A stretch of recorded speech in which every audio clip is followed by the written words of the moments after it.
Hi, my name is Marco Bronzini. I'm a graduate of the Royal Academy of Arts in London, England.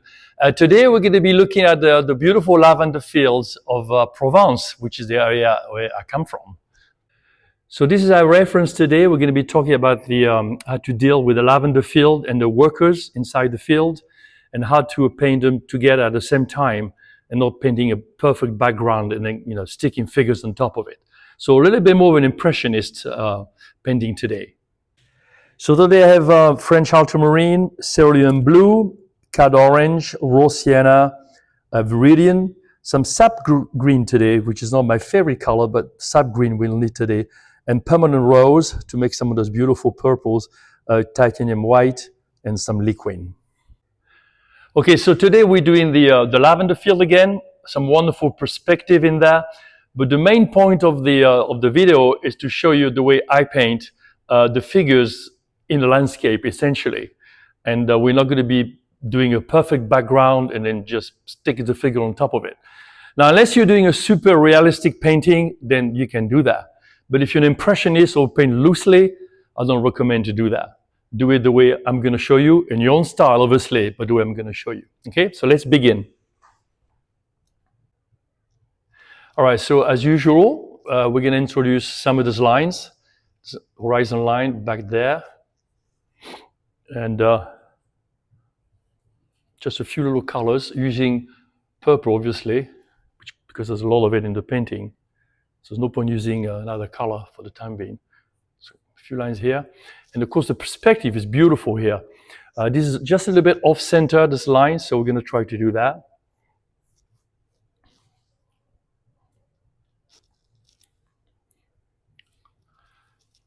Again, just guidelines, nothing much. That goes all the way to the edge right there. It goes way back here. And then there's another line in there. Perspective, so the vanishing point, maybe you've heard about that, maybe you haven't. All lines go to the same point, way back there, and then it turns away. So there's several actually vanishing points. But the main one is back in here somewhere. That's the one we're interested in.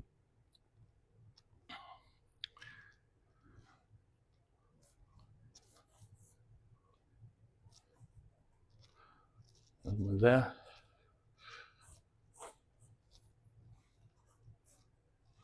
Right.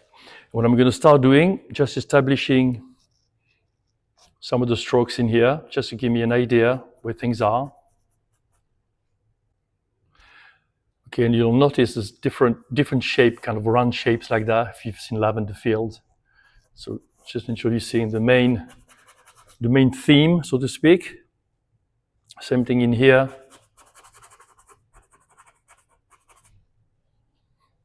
Then later on, we're going to come in with much more detail, of course. Well, not details, but more work, I should say.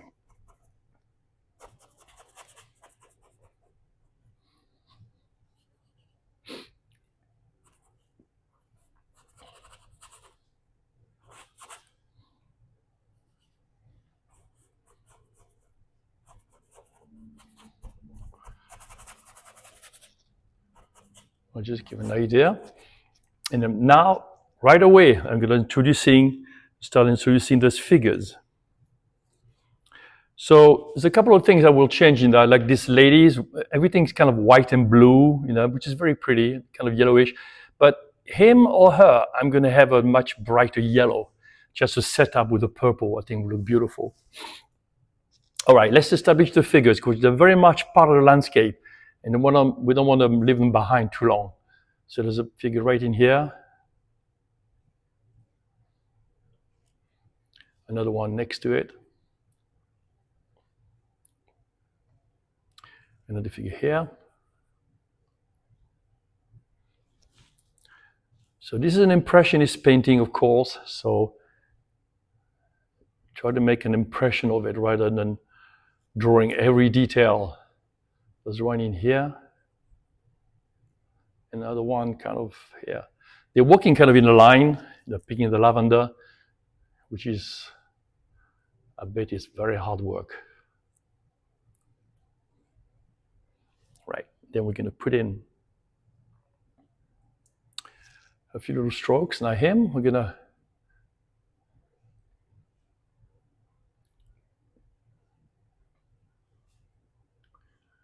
this one there.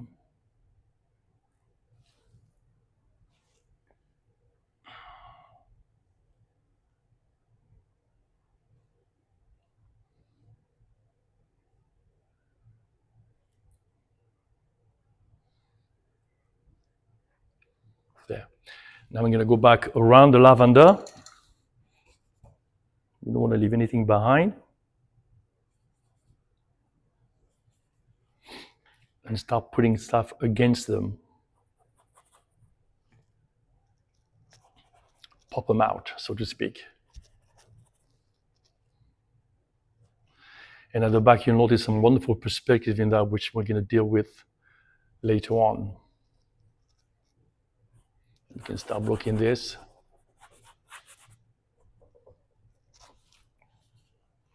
And I'm going to put some sky right away. You see what I'm doing? I'm bringing everything together, as always. Okay, some sky back there. This is cerulean blue with a hint of cloud orange, which grays it down a little bit. I'm just blocking colors.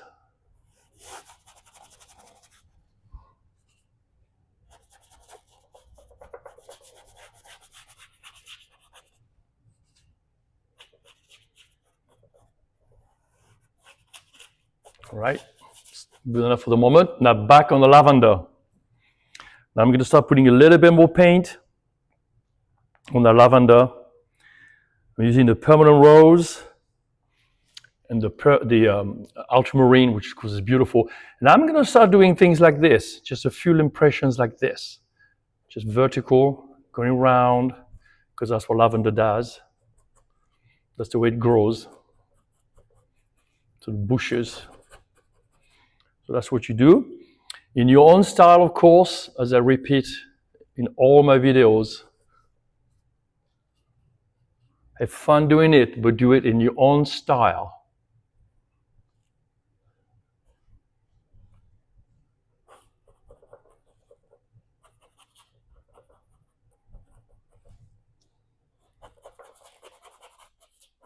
And again, I prime the canvas according to what I want to paint, so that ground color is going to be very useful when I come to that color here in a minute.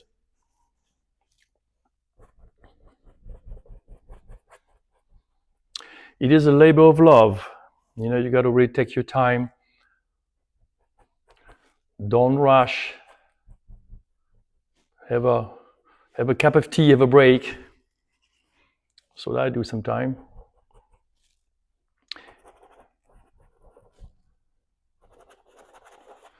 Right, now I'm going to introduce this color right there. All right, we're doing the ground now, very bright in front, and break it up like this. Now this is raw sienna. I have a little bit of color range in there.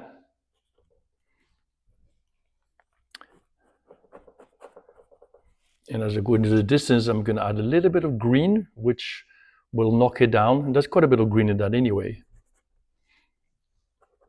Nothing specific. Again, just come right against the lavender. If you bump into wet paint, don't worry about it. It's okay at the start.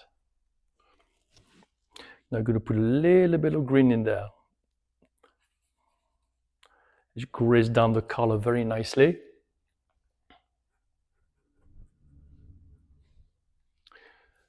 Like this. And then beyond there, some lovely perspective back there. I'm going to introduce this as well.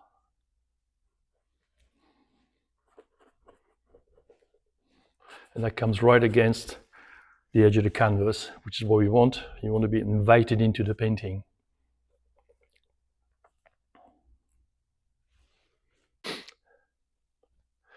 All right, now back on lavender. Now we're going to try to really do quite a bit of work on that to establish what's going on. Again, strokes this way, just to give the impression. Like that. Another one over here. By the time you get in the distance, you can just do this, and then it just creates, maybe break it up. You don't have to be so detailed. You can be detailed in front, like this, but at the back, it doesn't need to be so specific, if you know what I mean. So back in here, just a couple of strokes in here, especially in the distance. Just a few strokes here, a few strokes there, and you go to lavender. But in front, a little bit more detail. I don't like the word detail. More work. Let's put it that way. Detail is not a good word. Not for me anyway.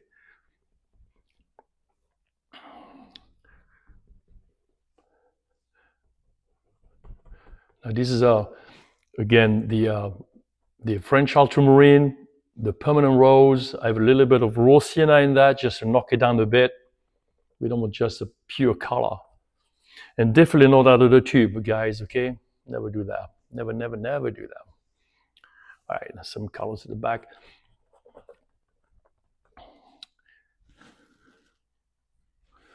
Some beautiful sort of grayish cast in the distance, which gives a lovely depth to the painting.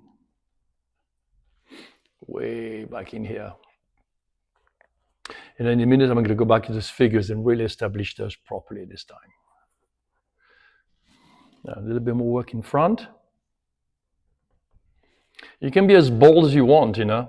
This is pretty bold, but you can be as bold as you want.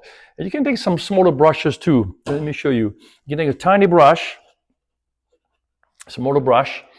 You can do little things like this, especially right in the immediate foreground, which will break it up really nicely, like this. You don't want to go too far with a little brush because, as I said, the big strokes represent an entire area. But in the immediate foreground, you can afford to have some smaller strokes like this.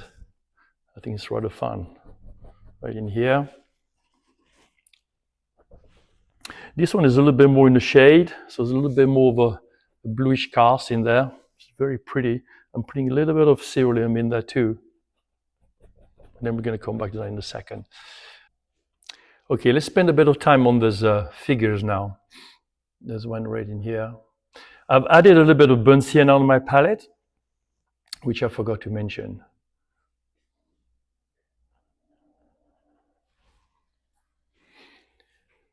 This one head is bent down, so it's a little bit darker.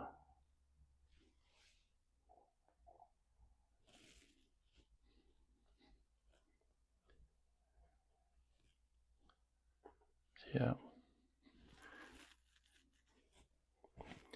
Some sunlight. His arm right in here.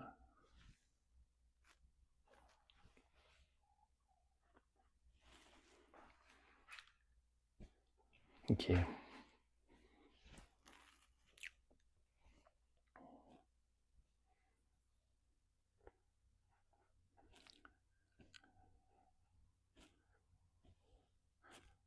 This one is bent down right there. Right, just a touch of colors to start with. All right, now I'm going to reintroduce some of the clothes they're wearing and outline a little bit more what we have.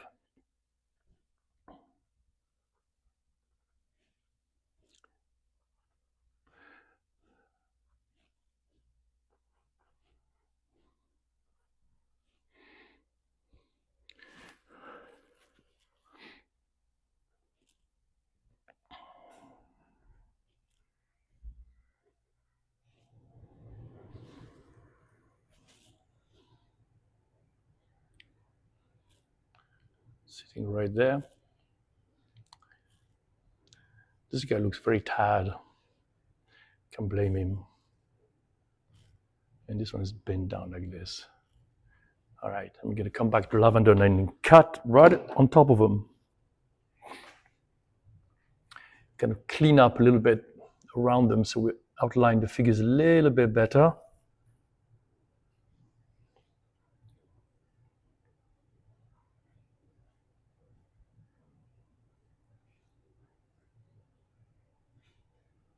So you see what I'm doing? Just little brush strokes, nothing specific again. Just introducing the colors and the concept of what's to come. Put a bit more in front here.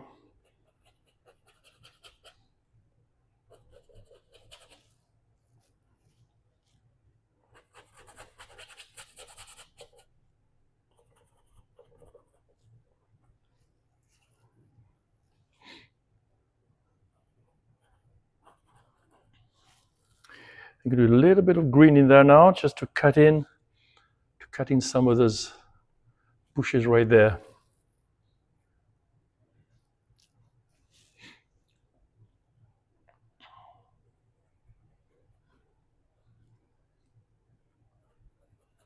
It's okay if it blends in, on the contrary, it's what you want.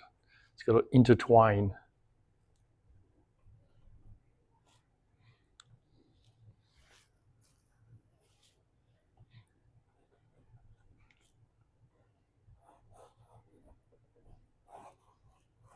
Now we can go over those lines a bit better and clean up in here and there.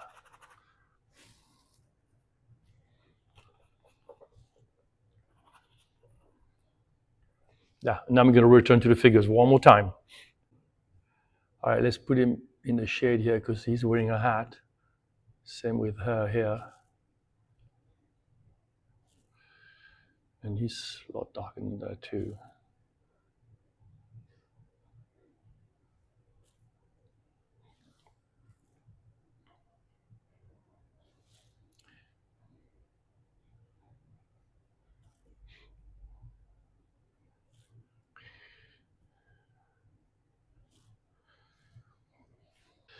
All right, let's continue with this. There's people there. Got an arm right here.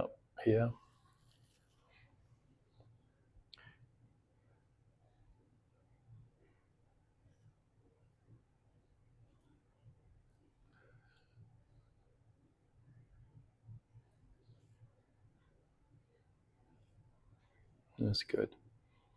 All right.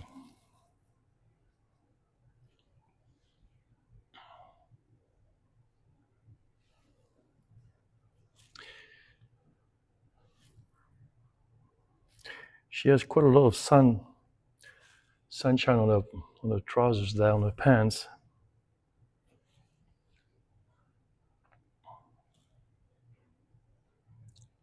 Like this. And maybe another blue. It's a little blue as well here.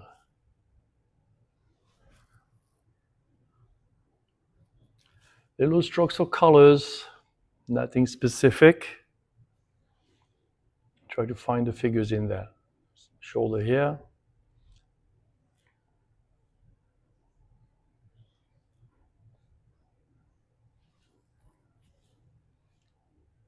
Commit the bag around him like that.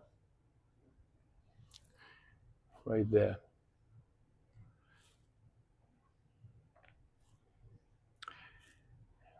This bag is a little heavier right there.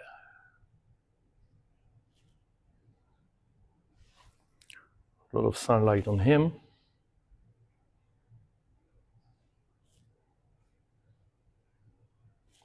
All right, back to the lavender again. Okay, I'm actually going to go back to the sky first before I return to the lavender. I'm making a much brighter color using my cerulean, a little bit of colored orange in there, a little bit more of a punch. I want that blue there to be radically different than anything on the lavender. I don't want any turquoise in the lavender. This is a little bit of a sort of turquoisey cast. This is kind of nice. And I don't want that anywhere else. And of course, again, this is a painting. We're not reproducing a photograph. As I mentioned in my introduction, if that's what you're after, then that's fine. Do your perfect background and then start designing, drawing rather people on top of it. If that's what you want to do, there's nothing wrong with that. But if you want to be more an impressionist, then you want to start painting more like that. Now there's a cloud in the distance there, which is nice. It's sitting on top of the horizon line, which tells me there's a mountain, kind of a hill there. We're going to go behind that. It's kind of nice. Okay, except it's not that white. Sitting back in there. Maybe another one in here. And we may keep that, we may not, depending on what the painting requires.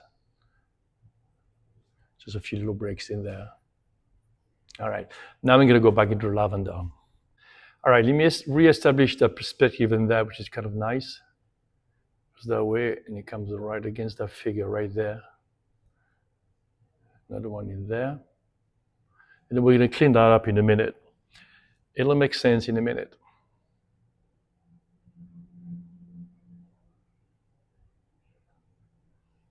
There.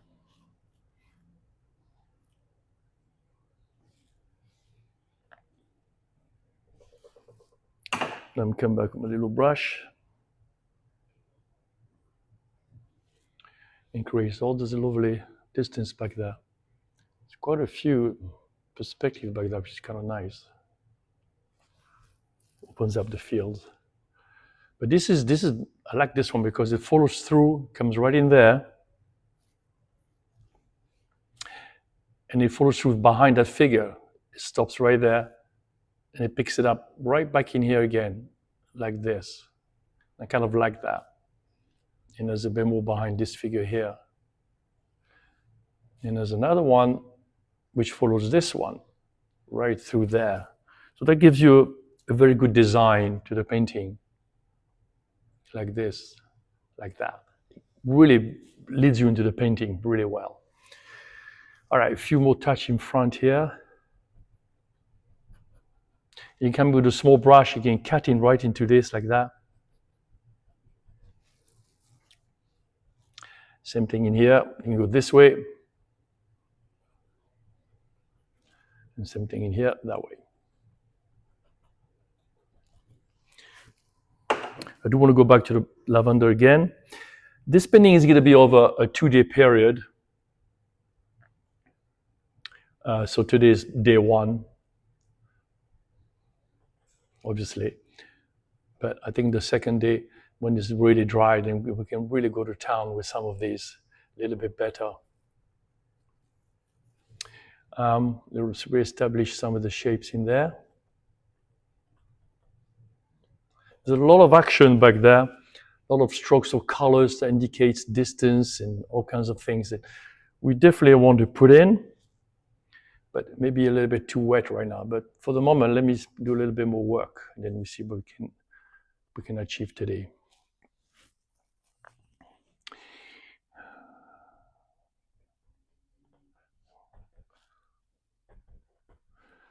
I'd like to cut in one more time against these figures.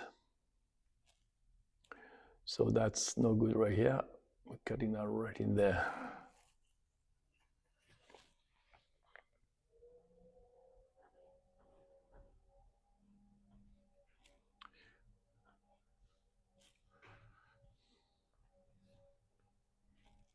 Once this is dry, it'll be a really nice area to come back to.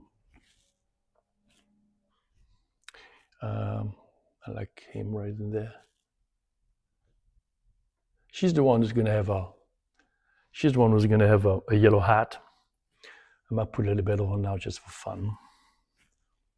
And then we can re-establish it later on properly. She's bent down. All right, so this is just for fun because it's really too wet and we'll return to it. But let's give this figure a yellow hat right there. Like this. So I got some yellow, cad yellow light and some yellow ochre, raw sienna rather, sorry. Raw sienna and some yellow light, cad light. There. And I think we'll leave it like that. All right, so we're gonna let that dry for today and then we'll return to it in a couple of days when it's dry and finish it up. So this is a bit more of an Impressionist painting rather than the fauves, where I've did a couple of paintings of the fauves in the bright colors. This is a little bit more down to earth, a bit more Impressionist. So I thank you for joining me and I'll see you soon.